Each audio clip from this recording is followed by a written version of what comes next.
If you want coaching, the link is in the description. And if this offends you, click off. Don't linger here whining like a wilted houseplant expecting sympathy. This is for people who study human nature, not those who get scared when it looks back at them. Now, how to force a man to fall in love. You read that title and felt a little spark, didn't you? That secret thrill of power. The desire to bend someone's emotions the way other people bend their schedules. That makes you more honest than half the population. Most people manipulate while pretending they're pure. At least you're asking how to do it deliberately. Understand something first. You can't make a man love you the way a snake hypnotizes prey. But you can pull him into an emotional gravity field so strong he believes he fell on his own. That's the only kind of force that works. Anything else turns into resentment or restraining orders, and those are inconvenient. A man falls in love when he feels something he cannot easily categorize. Men are simple creatures, until a woman complicates them. That's why the women who know how to play men get my respect. They understand that control doesn't come from loudness or neediness, but from making a man feel like you're the exception in a world of copies. The simps, the women who chase and cry and beg, they sabotage themselves like amateurs stepping into a chess match, thinking it's tic-tac-toe. If you want real influence, you must become a mirror he can't stop staring into. Research backs this up. A 2011 study from Stony Brook University found that accelerated intimacy happens when two people share increasingly personal details in a rhythm that feels spontaneous, but is actually structured. In other words, connection is engineered, not discovered. Manufactured vulnerability can create the illusion of destiny. That's the secret romantic fools never understand. Falling in love is usually a sequence, not a miracle. Men don't fall in love with availability. They fall for presence. The difference is subtle, but devastating. Availability is you standing in front of him, hoping he'll notice.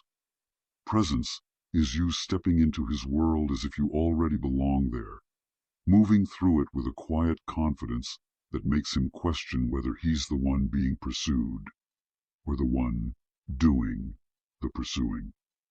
Men love that confusion. Their egos pretend they don't, but their hearts lean into it, like addicts. The trick is to awaken his imagination. Most women try to impress a man through constant attention, drowning him in compliments and predictable affection. That only makes him comfortable, and comfort kills longing. But when you create contrast, warmth one moment, mystery the next, you activate the part of his brain that starts trying to decode you. And when a man is decoding you, he's investing. When he's investing, he's slipping. The women who master this dance know how to disappear without announcing the exit, and reappear without explaining the return. They don't cling. They don't interrogate. They don't perform emotional stripteases. They simply move in a way that makes the man wonder what occupies her mind when he's not around. That question alone is a trap door into attachment. A man's love grows in the spaces where he imagines you, not where he constantly sees you. Once he begins to feel that itch, the curiosity, the slight sense of loss when you're not present, you start feeding him insights into your world. Not all at once. You reveal yourself like a secret he thinks he discovered. Make him believe he earned access, that he's being invited into a room others never see.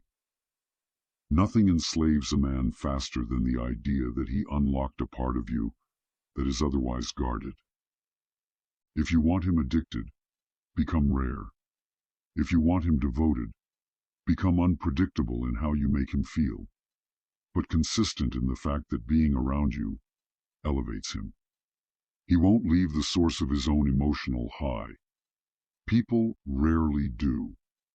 And let's be honest, half the men walking around right now are starving for a woman who can stimulate them beyond the physical.